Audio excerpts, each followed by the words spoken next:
International cooperative વર્ષ ઉજવવાનું union નક્કી કર્યું અને ભારત વર્ષની અંદર કોઓપરેટિવ ડિપાર્ટમેન્ટ દ્વારા દરેક રાજ્યો દ્વારા અલગ અલગ ઇનિશિયેટિવ્સ લઈ અને જનજાગૃતિ કરી યુવાનોને તક મળે, મહિલાઓને તક મળે, નવી ઇનોવેટિવ સોસાયટીઓ રજીસ્ટર થાય.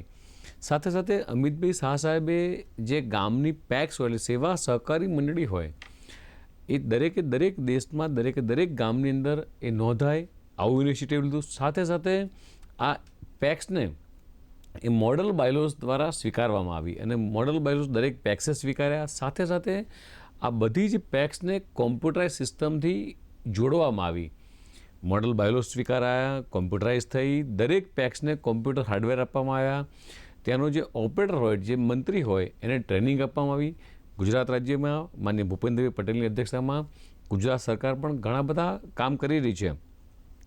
60થી વધુ જે ઇનિશિયેટિવ લીધા.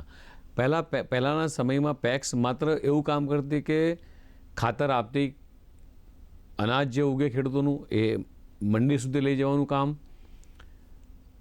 ખેડૂત પાસેથી ડિસ્ટ્રિક્ટ બેંકમાંથી ધિરાણ લે, ખેડૂતોને આપે, આ સિવાય બીજી કોઈ એક્ટિવિટી નથી. અને હવે લગભગ 22 કરતાં વધારે આયામો એમાં જોડ્યા છે. ધારો કે કોઈ પણ ગામની પેક્સ એ પોતાના ગામની અંદર એ જન ઔષધિ કેન્દ્ર ખોલી શકે, જગ્યા હોય એની પાસે, લોકેશન સારું હોય તો પેટ્રોલ પંપ ખોલી શકે, ગેસ સ્ટેશન્સ ખોલી શકે, લાઇટ બિલ કલેક્શન કરી શકે, ટેક્સ બિલ કલેક્શન કરી શકે, ટ્રેનની ને પ્લેનની ટિકિટ કરી શકે.